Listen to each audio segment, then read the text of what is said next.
अस्सलाम वालेकुम, this is Rahman and you are watching technical information channel. नया पाकिस्तान ओसी स्कीम के तहत हर पाकिस्तानी की ख्वाहिश होगी कि उसका अपना मकान, अपना घर वो हासिल कर सके, चाहे वो छोटे से कमरे का भी क्यों ना। तो आज की इस वीडियो में मैं यही डिस्कस करूंगा कि अगर आप इस स्कीम के तहत लोन को अप्लाई करना चाहते हैं, अपना घर बनाना चाहते हैं, तो आप किस तरीके से लोन को हासिल कर सकते हैं और कुछ ऐसी बातें जिनका इल्म होना आपको ज़रूरी है, उसके बाद आप किसी भी बैंक में विजिट के लिए जाए।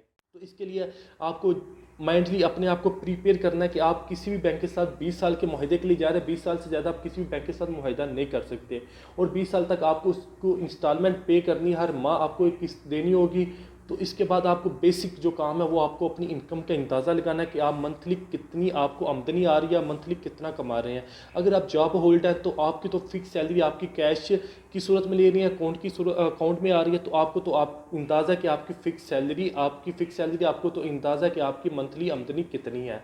अगर कोई इनफॉर्मल सेक्टर से तल्लुक़ रखता है, यानी कि कोई दुकानदार है या कोई मेहनत मजदूर या दिहाड़ीदार है, अगर कोई दुकानदार अपनी सेल के मुताबिक, अपने अखराजात के मुताबिक अपनी इनकम का अंदाज़ा बैंक को लगवाएगा। बैंक उसके अखराजात, यानी कि उसकी दुकान के अखराजात, उसके घर के अखराजात, जो भी डॉक्यूमेंट्री अखराजात होंगे, उससे दुकानदार उससे बैंक को प्रूफ देगा और बैंक उसके अखराजात के मुताबिक उसकी इनकम का अंदाज़ा लगाएंगे। तो ये तो काम होगा कि आपने अपनी मंथली इनकम का अंदाज़ा लगा लिया कि आप मंथली कितना कमा रहे हैं। तो इसके बाद आपको ये देखना कि आप बैंक से कितनी अमाउंट लेने के एलिजिबल है, मैक्सिमम आप कितनी अमाउंट ले सकते हैं। तो इसके लिए आपके एक सिंपल सा फार्मूला है, जितनी भी आमदनी आपकी आ रही है उसकी 50% आपको उसकी इंस्टॉलमेंट करवा लें। फ़र्ज़ करते हैं कि आपकी 50,000 आपकी मंथली आप कमा रहे हैं, तो 50,000 से आप 25,000 की इंस्टॉलमेंट करवा सकते हैं। 25,000 से ज़्यादा आप मैक्स नहीं करवा सकती, आप मिनिमम जितनी मर्ज़ी करवा लें, ये आप पे डिपेंड करता है।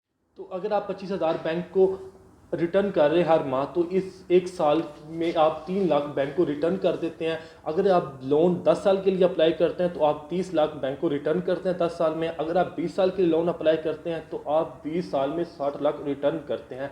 ये तो एक अमाउंट थी, प्रिंसिपल अमाउंट थी। अगर आपको पता है कि आप किसी भी इस्लामी बैंक में आप लोन अप्लाई करते हैं तो इसका आपको बैंक आपको किराया भी आपसे वसूल करेगा जो घर आप बना रहे हैं। तो इसके लिए आप अपनी जो लिमिट है वो 60 लाख से आप 45 लाख ले हैं। फ़र्ज़ करें कि मैं ये आपको अंदाज़ा बता रहा हूँ कि आप 45 लाख तक आप अमाउंट हासिल कर सकते हैं बैंक से। अगर आप 60 लाख आप बैंक को रिटर्न कर रहे हैं तो आप 45 लाख तक आप इजीली बैंक से लोन ले सकते हैं। आपने अंदाज़ा लगा लिया कि आपकी मंथली कितनी इनकम आ रही है और आपको ये पता चल गया कि आप मैक्सिमम अमाउंट बैंक से कितनी ले सकते हैं।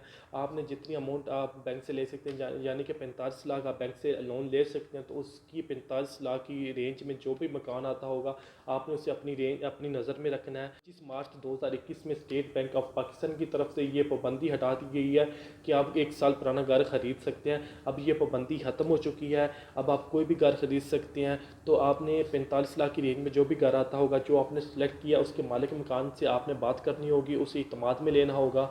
उससे आपने बताना है कि मैंने आपको बैंक से पैसे लेके दे दूँगा। जो स्टेट बैंक ऑफ पाकिस्तान की तरफ से लोन मंजूर करने का टाइम वो 45 दिन के अंदर अंदर लोन मंजूर होना ही होना है। तो आप उससे 3 माह का 6 माह का टाइम ले सकते हैं। कुछ आप उससे बयाना दे के उससे टाइम लेने, और टाइम लेने के बाद आपसे साथ साथ आप उससे कुछ डॉक्यूमेंट भी आपने हासिल करने होंगे। ये डॉक्यूमेंट उनके लिए हैं, ये पॉइंट उनके लिए जो मकान बना बनाया ख़रीद रहे हैं, ये उनके लिए नहीं है जिनको जो अपने प्लाट पे घर बना रहे हैं। आपने जो घर बना बनाया बाज़ार से या किसी भी जगह से ख़रीदना है तो आपने उस मालिक मकान से आपने फ़र्द की नकल लेनी है, शजर अक्स लेना है, उससे NEC लेनी है और रजिस्ट्री की नकल लेनी है। और आपने उसकी जो नक्शा है जो TMA से मंजूर शुदा या मुतलका अथॉरिटी से मंजूर शुदा, आपने ये 5 चीज़ें लेनी है। और इसके साथ साथ आपने अपनी 2 शनाख्ती कार्ड की फ़ोटोकॉपी, 2 तस्वीरें, और आपने हलफ बयाना लेके कि आपके नाम पे कोई भी ज़ाती मलकियत नहीं है इसके अलावा।